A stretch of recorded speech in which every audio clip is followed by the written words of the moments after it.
This is how you get more likes and views. Get a bit of dogs in them. Addy. Hello. You're so cute. What's her name? Sky. Sky. Hello, Sky. Oh.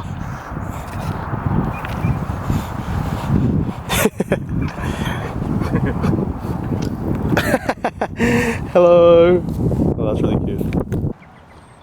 Fuck, it is so bright. Hey guys, what's up? I want to start this new format of video. Basically, these videos that I want to start doing, maybe once a week or fortnight, are just basically going to be opportunities for me to kind of share with you some of my ideas on various topics.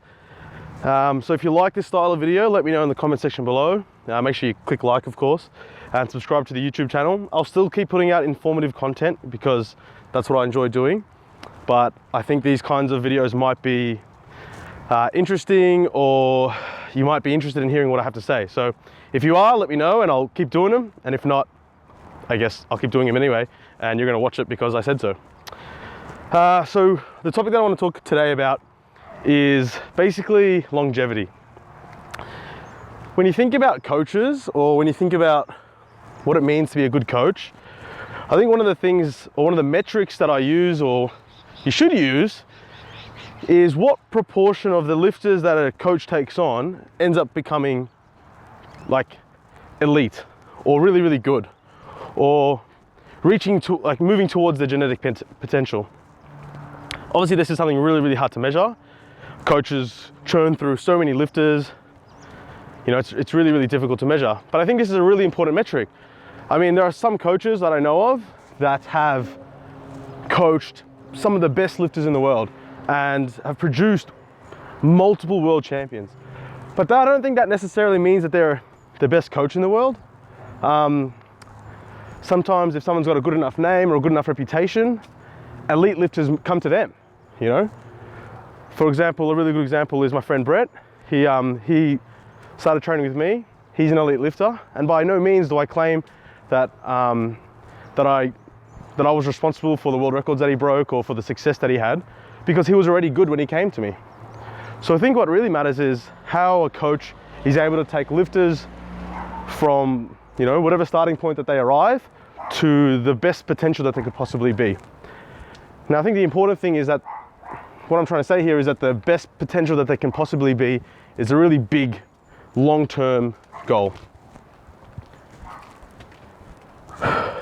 If you've been around lifting for a little while, you know, maybe even only 2 or 3 years, you'll notice that powerlifters have a really bad habit, I guess you could call it bad, propensity to drop out.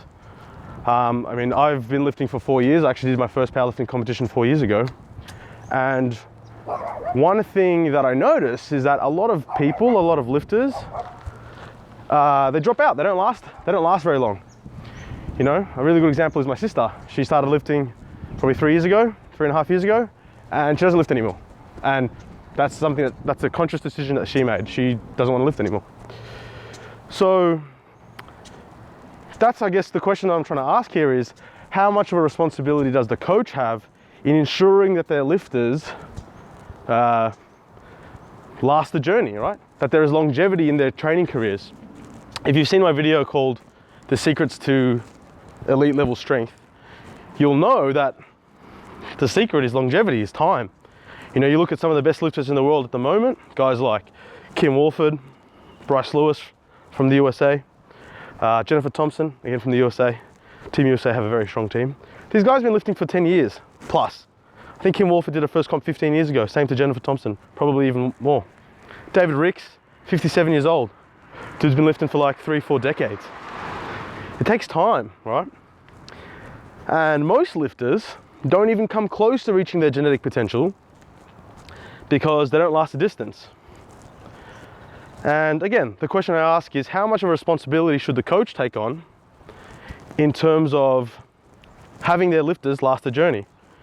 I mean, it's one thing to say that the coach's job is programming and technique adjustment, but how much of a role does psychological training play?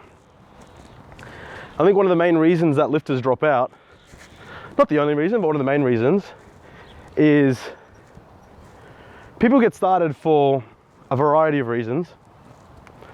But one reason that they get started is because powerlifting is objective, right? It's really rewarding when you hit a PB, and when you're a novice, progress is easy to come by. From meet to meet, from cycle to cycle, you can expect to add 5, 10, 15 kilos to each lift every cycle.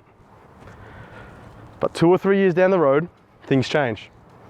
Progress slows down, training becomes boring, training becomes hard. And it takes a lot of investment, a lot of effort, a lot of time to see slow and small amounts of progress and maybe even regressions.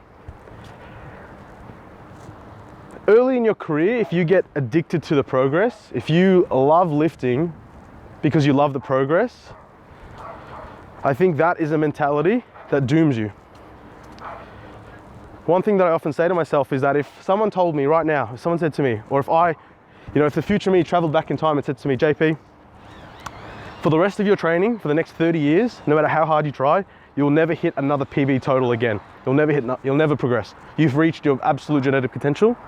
If that was scientific fact, I'd still continue to lift because I like lifting. The actual lifting itself is what I find enjoyable. I enjoy going to training. I enjoy training with my friends.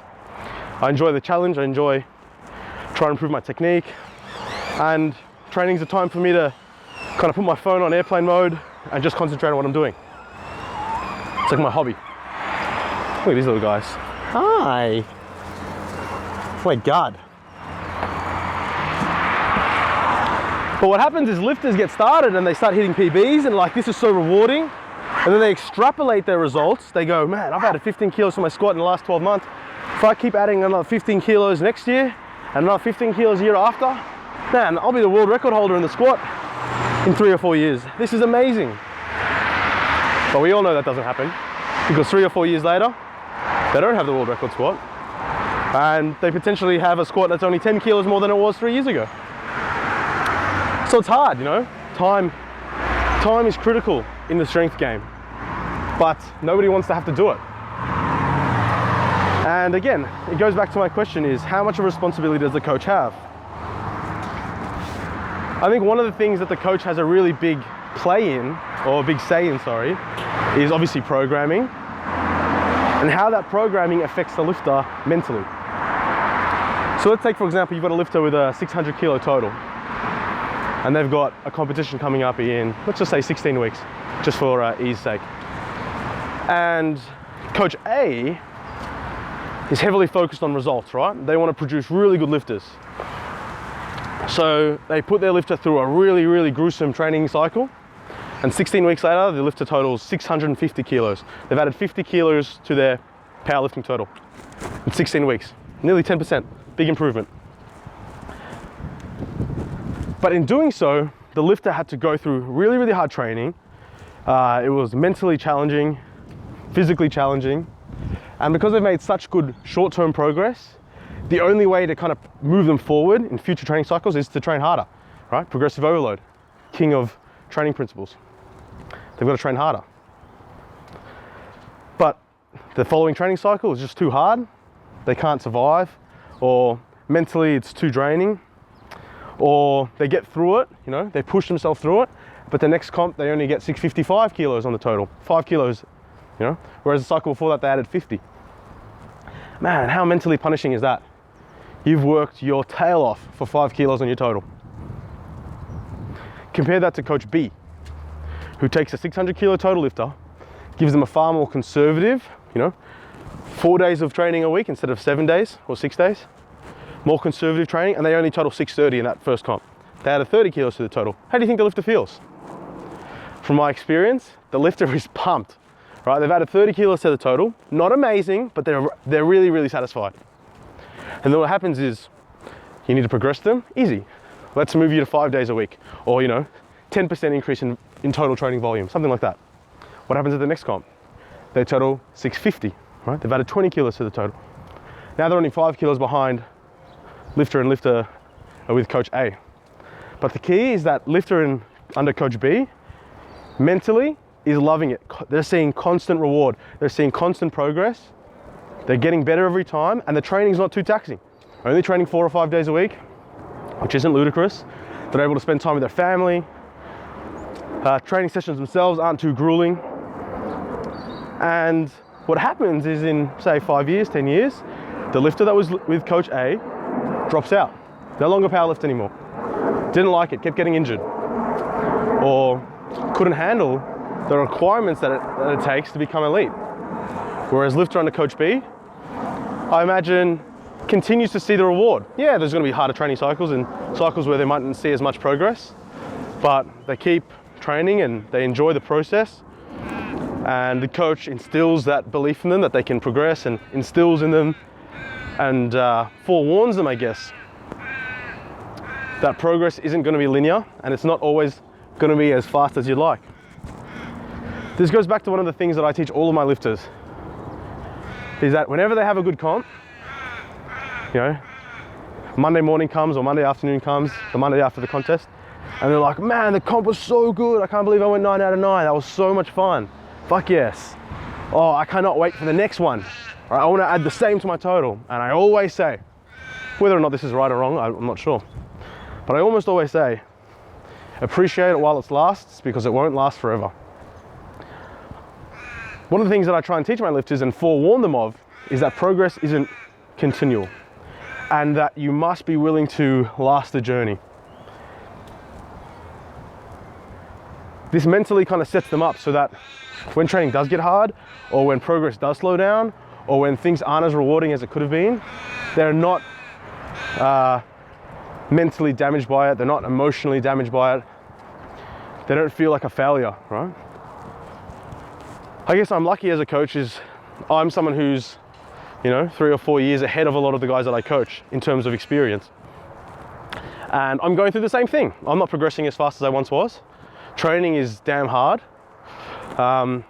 So, you know, I can use myself as an example for my lifters, especially the lifters that I coach and look up to me. And I'm able to tell them, you know, a year ago this was my squat, and a year ago it's pretty much the same as it is. This is how it is sometimes, right? And it sucks, but it's really, really, really important to be able to teach that to your lifter. Now, it's important also to understand that I'm not saying any of this is right or wrong, right? It's not wrong to drop out of powerlifting.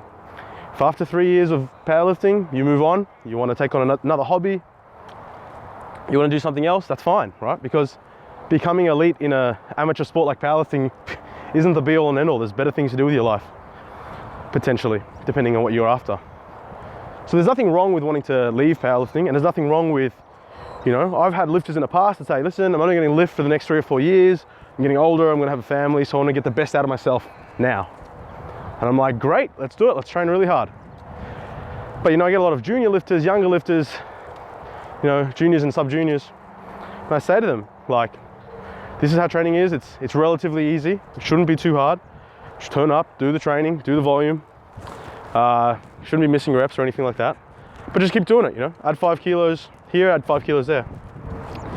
On that note, it's one of the things that I always say to my lifters, you know, when they're disappointed with the progress that they make. They go, man, I only added 5 kilos to my squat in the last, whatever it was. And I go, what's your squat right now? And they say, I don't know, 200, for example. And I say, what if I told you you could add 5 kilos to your squat in the next 12 months? The answer is always the same. Man, I'd be pretty disappointed. That's pretty slow. And I say, what happens if I told you you could add 5 kilos to your squat this year and every year for the next 10 years? The answer is always the same. 10 years, man. It's a long time. And I go, would you be happy with a 250 kilogram squat? And the answer is always the same. Yes. So, I guess to wrap things up in this kind of first mini podcast that I want to do is that longevity is key. And I guess my mindset as a coach is teaching longevity is really important, right? Teaching my lifters to be patient, to appreciate the process, to enjoy the process, right? You have to enjoy training, because if you don't enjoy it, I mean, it sounds very cliche, but what's the point? Because if you get addicted to progress, if you get addicted to results, if you get addicted to the good feeling that you get when your numbers go up, man, you're not going to last, because that stuff's finite. It's not going to last forever. And it becomes fewer and far between the better you get. So enjoy the process. Enjoy your friends that you train with. Enjoy the community at competitions, right? You don't have to PB at every competition. But teaching your lifters, or teaching yourself if you're not a coach but a lifter yourself, or understanding or being appreciative of the fact that you're not always going to progress and that you need to, enjoy the process, enjoy the journey is really, really important. Hope you like this mini podcast. I've got a couple of ideas of things that I want to talk about in the future. So again, if you liked it, make sure you like it, comment your ideas or understandings below, and share it with your friends on your other social media platforms to help the channel grow. Thanks a lot, guys.